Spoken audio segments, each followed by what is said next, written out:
تعلق ہے کہ وہ ناکام کیوں رہے، وہ اپنا ہدف حاصل کرنے میں ناکام کیوں رہے؟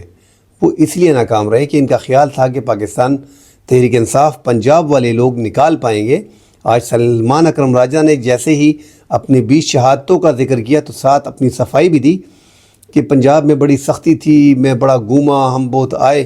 بھئی یہ پختونخوا کے لوگ جو آئے تھے یہ سختیاں برداشت کر کے آئے تھے، یہ پیدل آ رہے تھے، انہوں نے مزاحمت کی ہے اٹک پل پہ، انہوں نے مزاحمت کی ہے برہان میں، انہوں نے مزاحمت کی تھی کٹی پہاڑی پہ 2 گھنٹے 2.5 گھنٹے، انہوں نے مزاحمت کی تھی آگے جا کے 0 پوائنٹ پہ۔ تو یہ ساری مزاحمت 26 نمبر چونگی پہ، یہ ساری مزاحمت کرنے کے بعد وہ آگے آئے، شیل انہوں نے کھائے، مارے انہوں نے کھائی، سردی انہوں نے برداشت کی، کھانا ان کو نہیں مل رہا تھا، پانی ان پہ بند تھا۔ جب وہ ڈی چوک پہنچ گئے ان پہ پانی بند کر دیا گیا تھا، کھانے کا کوئی انتظام تھا نہیں۔ رفاع